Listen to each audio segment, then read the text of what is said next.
আপনাদের প্রত্যেক বাংলার খবর অফিসিয়াল ইউটিউব চ্যানেলে আপনারা যদি আমাদের এই বাংলার খবর অফিসিয়াল ইউটিউব চ্যানেলটিতে নতুন হয়ে থাকেন, অবশ্যই আপনারা আমাদের এই বাংলার খবর অফিসিয়াল ইউটিউব চ্যানেলটিকে সাবস্ক্রাইব করে নোটিফিকেশনটাকে অন করে রাখবেন এবং আপনাদেরকে নিয়ে আমাদের যে বাংলার খবর অফিসিয়াল ফেসবুক পেজ রয়েছে অবশ্যই যুক্ত হয়ে যাবেন।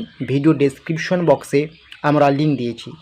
আপনারা প্রত্যেকেই জানেন পশ্চিমবঙ্গ সরকারের এই মুহূর্তের একটি জনপ্রিয় প্রকল্প, যেটির নাম হচ্ছে বাংলার যুবসাথী প্রকল্প।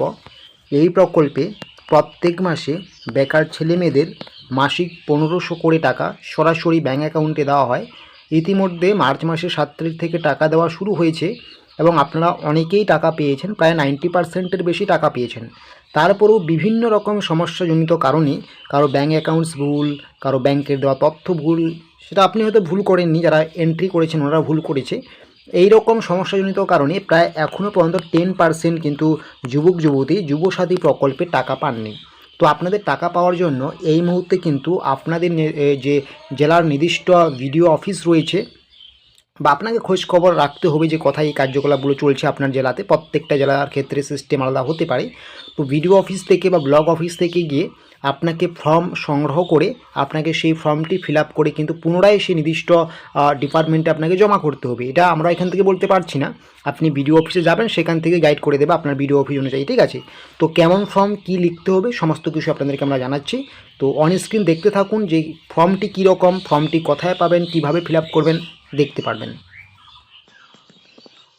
এই দেখতে পাচ্ছেন আপনার ভিডিও অফিস থেকে আপনাকে এরকম একটি ফর্ম সংগ্রহ করে নিতে হবে। তো এখানে আমি একটা বিশেষ কথা বলে রাখি, এই যে ফর্মের ফরম্যাটটা দেখতে পাচ্ছেন এটা কিন্তু বিভিন্ন জেলার বিভিন্ন যে ভিডিও অফিস রয়েছে প্রত্যেকের কিন্তু একই রকম ফরম্যাটের হবে এরকম কিন্তু না। তো আপনার ভিডিও অফিস থেকে আপনার জেলা থেকে কীরকম ফর্ম দেওয়া হচ্ছে, নাকি ওনারা আপনাকে নিজে লিখে জমা করতে বলছে, নাকি ওনারা আপনাকে এটা প্রিন্ট আউট করে কোনো একটা ফর্মের হয়তো ডেমো দিয়ে দেবে, সেটাকে প্রিন্ট আউট করে আপনাকে নিতে হবে, তারপরে ফিল আপ করতে হবে, সেটা কিন্তু নির্দিষ্ট ভিডিও অফিস কর্তৃপক্ষ কিন্তু ভালো জানবে, ঠিক আছে। তবে এইরকমই বেশিরভাগ ক্ষেত্রেই হবে, এইরকমই ফর্ম হবে, ঠিক আছে। তো আপনারা কিন্তু এরকম একটা ফর্ম সংগ্রহ করবেন যেখানে সবার উপরেই লেখা থাকবে আপনার কোন ব্লক কোন জেলা এগুলো লেখা থাকবে, সমষ্টি উন্নয়ন আধিকারিক এটা লেখা থাকবে অবশ্যই, এবং বিষয় যেটা সাবজেক্ট থাকবে আপনার ফর্মের, যে বিষয়টা আপনারা দেখতেই পাচ্ছেন, যুবসাথীর টাকা না পাওয়ার সমস্যা সংক্রান্ত আবেদনপত্র এরকম থাকবে।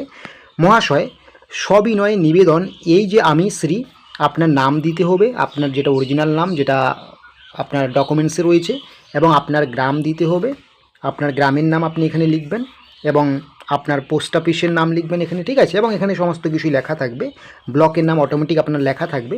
ব্লক এই মুর্শিদাবাদ জেলার বাসিন্দা, আপনার যেটা জেলা আছে, আমি যুবসাথী স্কিমে আবেদন করেছি, ঠিক আছে, কিন্তু আমার ব্যাঙ্ক অ্যাকাউন্টে এখনও 1500 টাকা পাচ্ছি না, আমার অ্যাকাউন্ট নম্বরে ভুল বা সমস্যা রয়েছে বলে মনে হতেই পারে আপনার সমস্যা আছে বা ভুল হতেও পারে।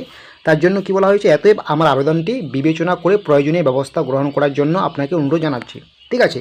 তো এখানে কিন্তু আপনাকে কিছু তথ্য দিতে হবে, আবেদনকারীর বিস্তারিত তথ্য, এখানে আপনার নাম দিতে হবে, খুব সুন্দর করে লিখবেন, আর ক্যাপিটাল লেটারে লিখবেন, আপনার মোবাইল নাম্বার লিখবেন, আপনি আর কি ফর্ম ফিল আপের সময় যে তথ্যগুলো দিয়েছেন, ব্যাংকের শাখা বা ব্রাঞ্চ লিখবেন, ব্যাংকের অ্যাকাউন্ট নাম্বার লিখবেন, আইএফসি কোড লিখবেন, আধার নাম্বার লিখবেন, ভোটার নাম্বার লিখবেন, ঠিক আছে। এটা লেখার পরে এখানে লেখাই আছে, দেখতে পাচ্ছেন যে আমার আবেদনটি বিবেচনা করে বাধিত করবেন, ঠিক আছে, এরকমই লেখা রয়েছে, বিভিন্ন রকম লেখা থাকতে পারে এখানে আপনার বিডিও অফিস ওয়াইজ, ঠিক আছে। এবং আপনি এখানে সিগনেচার করবেন, ঠিক আছে। এবং কাগজ সংযুক্তে আপনাকে কী কী কাগজ জমা করতে হবে দেখতেই পাচ্ছেন, ব্যাংকের পাসবইয়ের জেরক্স, আধার কার্ড ভোটার কার্ডের জেরক্স, টাকা না পাওয়ার বিবরণ, টাকা যে পাননি সেটার বিবরণ বলতে এখানে কি বোঝানো হয়েছে, টাকা না পাওয়ার বিবরণ বলতে আপনাকে হয়তো আপনি ফর্ম জমা করেছেন, ফর্ম জমা করার সময় যে অ্যাকনোলেজমেন্ট আইডি পেয়েছেন সেটা আপনি দিতে পারেন, বা আপনি অনলাইনে ফর্ম এন্ট্রি করলে আপনার যে কাগজটি বের হয়ে এসেছে রিসিপ্ট কপি, এগুলো কিন্তু আপনি দেখাতে পারেন, ঠিক আছে। তবে এটা আপনার ভিডিও অফিস থেকে সম্পূর্ণ বলে দেওয়া হবে। এই ফর্ম কিন্তু আপনি জমা করলে জমা করার কয়েকদিনের মধ্যে কিন্তু আপনারা খুব শীঘ্রই যুবসাথী প্রকল্পের 1500 টাকা সরাসরি ব্যাঙ্ক অ্যাকাউন্টে পেয়ে যাবেন। আশা করি বুঝতে পারছেন।